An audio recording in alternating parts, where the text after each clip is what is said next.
حضرت ابو بکر صدیق رضی اللہ عنہ کا جوہد یعنی بے رغبتی۔ حضرت زید بن ارقم رضی اللہ عنہ فرماتے ہیں، ہم لوگ حضرت ابو بکر رضی اللہ عنہ کے ساتھ تھے۔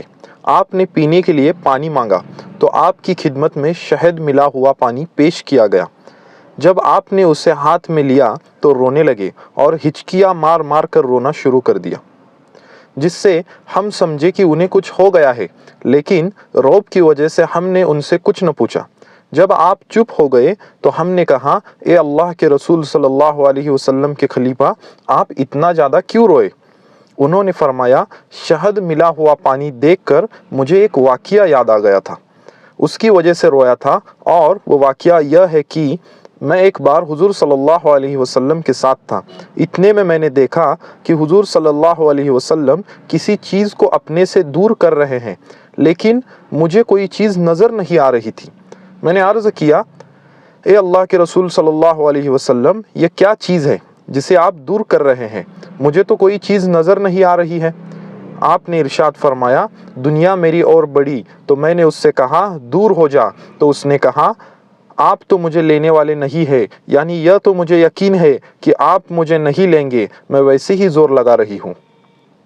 حضرت ابو بکر رضی اللہ عنہ نے فرمایا، اس واقعے کی یاد آنے سے میں رویا تھا اور شہد ملا ہوا پانی پینا میرے لیے مشکل ہو گیا، اور مجھے ڈر لگا کہ اسے پی کر کہیں میں حضور صلی اللہ علیہ وسلم کے طریقے سے ہٹ نہ جاؤں اور دنیا مجھ سے چمٹ نہ جائے۔ حضرت زید بن ارقم رضی اللہ عنہ فرماتے ہیں، ایک بار حضرت ابو بکر رضی اللہ عنہ نے پینے کے لیے پانی مانگا تو ان کی خدمت میں ایک برتن لایا گیا جس میں شہد اور پانی تھا۔ جب اسے اپنے منہ کے قریب لے گئے تو رو پڑے، اور اتنا روئے کہ آس پاس والے بھی رونے لگے۔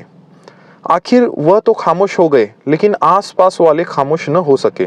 پھر اسے دوبارہ منہ کے قریب لے گئے تو پھر رونے لگے، اور اتنا زیادہ روئے کہ ان سے رونے کی وجہ پوچھنے کی کسی میں ہمت نہ ہوئی۔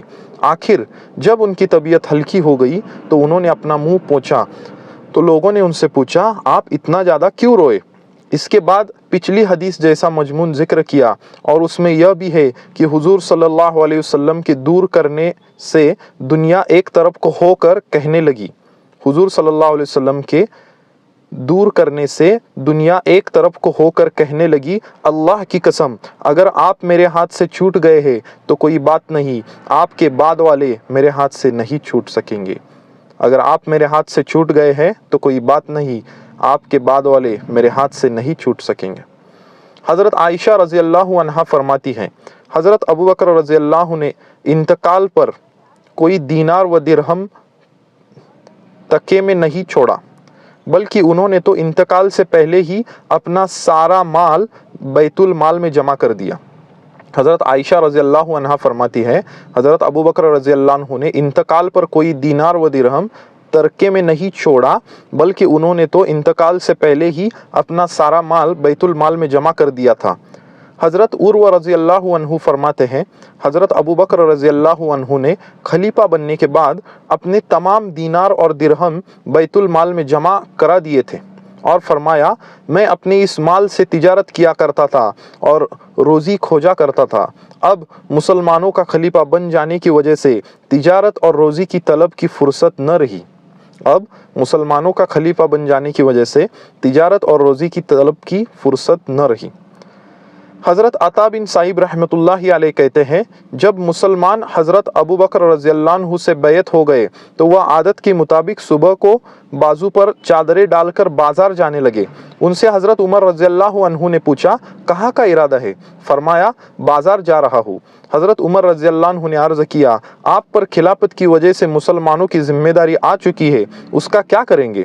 فرمایا، پھر بال بچوں کو کہاں سے کھلاؤ؟ حضرت عمر رضی اللہ عنہ نے عرض کیا، حضرت ابو عبیدہ رضی اللہ عنہ کے پاس چلے، وہ آپ کے لیے بیت المال سے کچھ طے کر دیں گے۔ دونوں ان کے پاس تشریف لے گئے تو انہوں نے ایک محاذری کو اوسطاً جو ملتا تھا، یعنی انہوں نے ایک محاذری کو اوسطاً جو ملتا تھا، نہ کم نہ زیادہ، وہ مقرر کر دیا، اور یہ بھی طے کیا کہ ایک جوڑا سردی میں ملا کرے گا اور ایک گرمی میں، لیکن پرانا جوڑا واپس کریں گے تو نیا ملے گا، اور ہر دن آدھی بکری کا گوشت ملے گا جس میں سیری، کلیجی، دل، گردے وغیرہ نہیں ہوں گے۔ حضرت حمید بن ہلال رحمۃ اللہ علیہ کہتے ہیں جب حضرت ابو بکر رضی اللہ عنہ خلیفہ بنائے گئے تو حضور صلی اللہ علیہ وسلم کے صحابہ رضی اللہ عنہ نے کہا اللہ کے رسول صلی اللہ علیہ وسلم کے خلیفہ کے لیے اتنا وظیفہ مقرر کرو جو ان کے لیے کافی ہو۔ چنانچہ مقرر کرنے والوں نے کہا ہاں ٹھیک ہے، ایک تو ان کو بیت المال سے پہننے کے لیے 2 چادریں ملا کریں گی، جب وہ پرانی ہو جایا کرے تو انہیں واپس کر کے ان جیسی اور 2 نئی چادریں لے لیا کرے، اور دوسرے سفر کے لیے ان کو سواری ملا کرے گی، اور تیسرے خلیفہ بننے سے پہلے یہ اپنے گھر والوں کو جتنا خرچ دیا کرتے تھے اتنا خرچہ ان کو ملا کرے گا۔ اس پر حضرت ابو بکر رضی اللہ عنہ نے فرمایا میں اس پر راضی ہوں۔